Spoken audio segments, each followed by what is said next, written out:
हम लोगों का आयोग में हमेशा से यह प्रयास रहा है कि हम कदाचार मुक्त परीक्षा कराएं। और आप लोगों ने देखा होगा कि 67th की पुनर्परीक्षा से लेकर के अभी तक जितनी परीक्षाएं हम लोगों ने लिया है, किसी में भी पेपर लीक या वायरल होने की कोई बात नहीं आई है। और अब ये बिंदु जो है आप इतिहास अब हो गया हमारे लिए।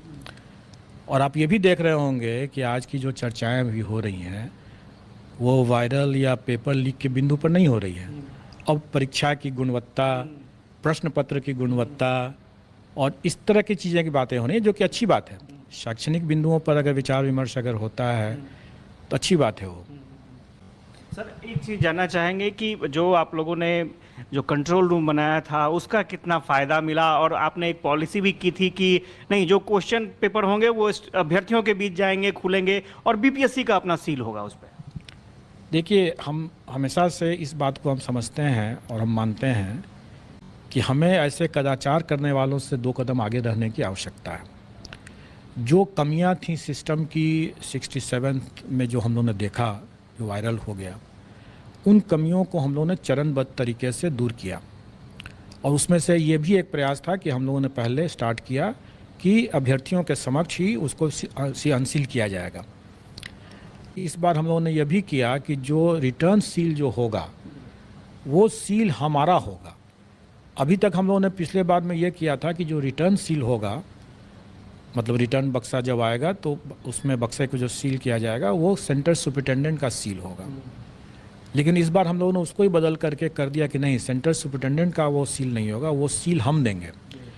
और फिर वो हम सीमित संख्या में देंगे ताकि सेंटर सुपरिटेंडेंट उसको लगा दे और फिर तब हमारे पास है, ताकि वो सेंटर सुपरिटेंडेंट के स्तर से या मतलब सेंटर के स्तर से कोई उस सील के साथ परिवर्तन कर दे। अभ्यर्थियों के समक्ष सील करने के बाद, अभ्यर्थियों के जाने के बाद उसको फिर से खोल करके फिर से सील कर दे, इस संभावना से इनकार नहीं किया जा सकता था। और इसी को देखते हुए ऐसा किया गया कि अब हमारा सीमित संख्या में सील जाएगा और उसी को लगा करके उनको वापस भेजना है। इसलिए अब इसकी भी गुंजाइश नहीं रह गई कि सील तोड़ करके फिर से सील करना संभव अब नहीं है। सर, अब तो इंतज़ार सबको रिजल्ट का है और जो जानकारी मिल रही है रिकॉर्ड समय में रिजल्ट भी आना है। बिल्कुल, हमारा प्रयास ये है ही कि हम रिज़ल्ट दें। और जैसा मैं मानता हूँ कि 9वीं 10वीं और 10वीं 11वीं 12वीं इनका तो हम रिज़ल्ट जल्दी दे देंगे, पहले दे देंगे और जल्दी दे देंगे। जहाँ तक प्राथमिक कक्षों का बारह है उसके अध्यापक का मामला है, उसमें एक समस्या ज़रूर है जो कि आप सब लोग अवगत हैं इस बात से कि बीएड वर्सेस बीटीसी की जो बातें चल रही हैं, इसमें जब तक वो कन्फ्यूज़न दूर नहीं हो जाता है कि बीएड का क्या करना है, तब तक स्वाभाविक है कि हम बीएड का रिज़ल्ट नहीं दे सकेंगे। लेकिन जो कॉमन मेरिट लिस्ट में जो डिप्लोमाधारी जो आ जाएंगे उनका तो निश्चित रूप से हम रिज़ल्ट निकाल देंगे। बीएड वालों को एक मौका है अभी अपनी जो भी लीगल रिकोर्स लेने करने का, या राज्य सरकार या एनसीटी अगर कोई अपने गाइडलाइंस अगर संशोधित करती है, को उनके पक्ष में निर्णय देती है, तो उनको एक मौका है। सर, एक चीज़ और जानना चाहेंगे, एक ट्वीट आपने किया था 9 से 12 तक के अभ्यर्थी जो हैं उनके लिए, बहुत हमारे पास मैसेज आए कि सर से जाकर के पूछिए कि ये जो तैयार रहने की बात है, आप लोग तैयार रहें डॉक्यूमेंट वेरिफिकेशन के लिए, ये क्या है सर?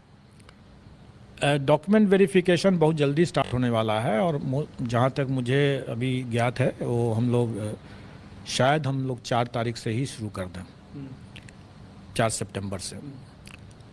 और ये डॉक्यूमेंट वेरिफिकेशन हमारा 11th 12th और 9th 10th और इसका होगा। और इसी में दिव्यांगजनों का भी हम लोग मेडिकल कराएंगे, क्योंकि इसके बिना हम परीक्षा फल नहीं दे सकते हैं। और स्वाभाविक है कि इसमें चूँकि ये ST वाले हैं इसमें, इसलिए सबके सब मैं समझता हूँ कि इसमें बिहार के ही निवासी होना चाहिए। और इसमें हम लोग उनको अपने गृह जिला में ही ये डॉक्यूमेंट वेरिफिकेशन की व्यवस्था करेंगे ताकि उनको ज़्यादा इधर उधर भटकना न पड़े। लेकिन एक सीमित समय देंगे हम उन्हें, और उसी सीमित समय के अंदर में उनको डॉक्यूमेंट वेरीफाई कराना है और अपना जो मेडिकल कराना है जो दिव्यांगजन हैं। और अगर उसमें कोई मेडिकल में अगर उनको रेफ़र किया जाता है IGIMS में या किसी और हॉस्पिटल में, तो वहाँ उनको जा कर के इसको करवाना होगा, ताकि हम समय पर रहते हुए, मतलब मेरा मानना है कि 15 सितंबर तक अगर सब कुछ अपनी योजना के हिसाब से चलेगा अगर, तो 15 सितंबर तक इन लोगों का मैं परीक्षा फल देने की स्थिति में रहूँगा। और जहाँ तक प्राथमिक की बात है, वो मैंने पहले ही बताया कि उनका डॉक्यूमेंट वेरिफिकेशन भी हम लोग स्टार्ट कर देंगे, और लेकिन उसमें थोड़ा टाइम लगेगा। तब तक प्राथमिक के अलावे जितने लोग हैं उन लोग हम लोग कर चुके रहेंगे। तो प्राथमिक वाले में थोड़ा सा विलम्ब है, और विलम्ब का कारण एक तो यह है कि उनकी संख्या बहुत ज़्यादा है और उसमें हमें कई तरह की चेकिंग करनी है। और दूसरा जो बीएड वर्सेस बीटीसी का भी एक मुद्दा है।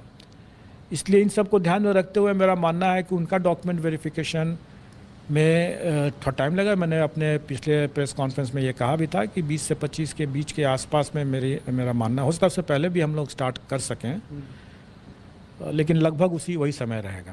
सर, कट ऑफ को लेकर के काफ़ी जिज्ञासा है अभ्यर्थियों में, उसके बारे में क्या कहेंगे? कट ऑफ के लेकर के हमेशा से ये जिज्ञासा लोगों को बनी रहती है, लेकिन मेरा मानना है कि अगर आप कुछ एक विषय को अगर छोड़ दें, मैंने तो जो देखा है उसके हिसाब से 9th-10th में सिर्फ 4 विषय, और हायर सेकेंडरी में मतलब 11th-12th में सिर्फ 3 विषय को अगर छोड़ दें, मतलब कि 7 विषय को अगर छोड़ दें, तो बाकी किसी भी विषय में कट ऑफ के लिए चर्चा करना, विमर्श करना या उसके लिए परेशान होने की कोई ज़रूरत नहीं है।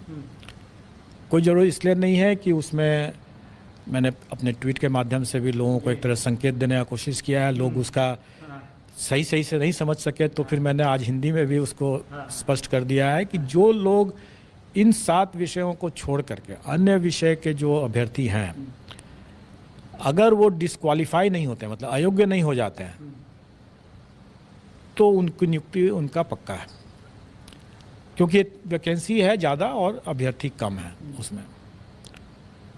लेकिन यही स्थिति बाकी में नहीं है। अब जहाँ तक बाकी जो 7 विषय बचते हैं इसमें, उसमें प्रतियोगिता तो रहेगी ही, और वो गेस करना मेरे लिए सही नहीं होगा वो बताना, क्योंकि मेरा मानना है कि सभी अभ्यर्थी अच्छे हैं और काफ़ी मेहनत करके आए हैं, तो स्वाभाविक है कि कट ऑफ भी अच्छा ही रहेगा। फिर अगर प्रश्न पत्र कहीं पर अगर कठिन आ भी गया अगर, तो भी इतनी बड़ी संख्या में कई अच्छे अभ्यर्थी होंगे, क्योंकि अगर प्राइमरी का भी अगर लिया जाए तो इतनी बड़ी संख्या में है, तो कट ऑफ मतलब अच्छा होगा। कितना होगा, ज़्यादा होगा, कम होगा, ये मैं नहीं बता सकता हूँ। तो पहला कि हमारे जो प्रावधान थे वो पहले से दिए हुए थे, जो सरकार की नियमावली में ही घोषित है कि एनसीटी का जो भी होगा परामर्श, उस पर सरकार का जो भी निर्णय होगा वही लागू होगा।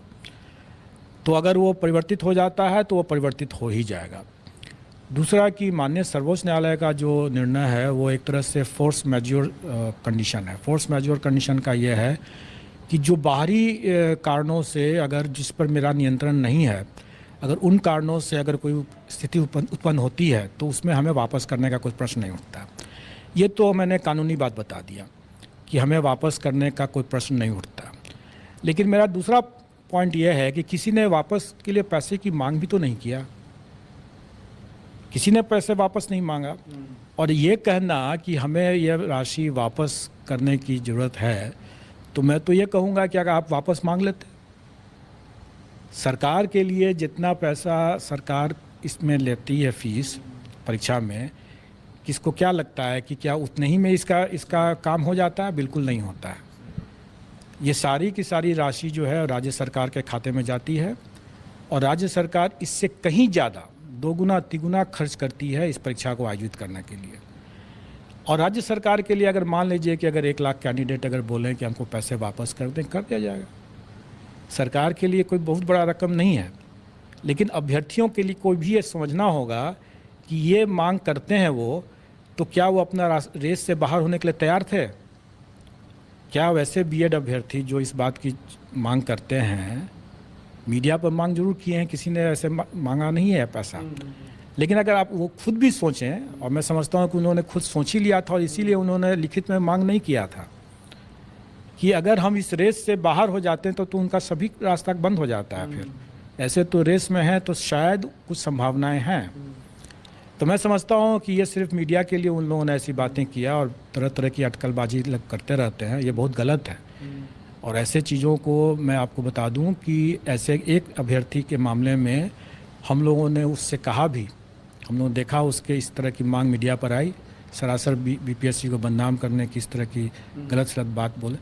हम लोगों ने उसको नोटिस कर दिया और नोटिस में उसने रोते हुए उसने लिखित माफ़ीनामा दिया है।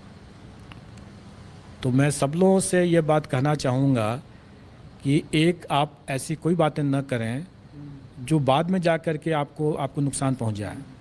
मैंने पहले भी और हमारे आयोग ने भी इस बात को प्रकाशित किया हुआ है कि कोई अमर्यादित बातें कहते हैं, आप अभ्यर्थी हैं इसलिए कि आप राज्यकर्मी बनना चाहते हैं, और राज्यकर्मी की गरिमाओं और मर्यादाओं का अगर आप उल्लंघन करते हैं तो हम ऐसे अभ्यर्थियों की अनुशंसा कतई नहीं करेंगे। और आजकल आप लोगों ने देख ही लिया कि फेशियल रिकॉग्निशन का ज़माना है। फेशियल रिकॉग्निशन से हम लोगों ने कई लोगों को चिन्हित किया है। हमारे लिए बहुत आसान है कि जो मीडिया पर जो लोग आकर के गलत सलत बात बोल के चले जाते हैं, वो समझ कर रहे हैं कि सब पर नज़र है। और हमारे सिस्टम के हिसाब से, जैसे मैंने बताया कि एक अभ्यर्थी को हम लोग नोटिस भी दिया और उसने माफ़ी भी मांगा है, हम सबको कर सकते हैं, सबको कर सकते हैं। जिनकी जो भी मेरिट लिस्ट में अगर आ जाते हैं, अगर हम उन पर पकड़ करके हम उनको उनके उस कारण परीक्षा करके उनको लिस्ट से बाहर कर सकते हैं। इसलिए उनको संभल करके बात करनी चाहिए।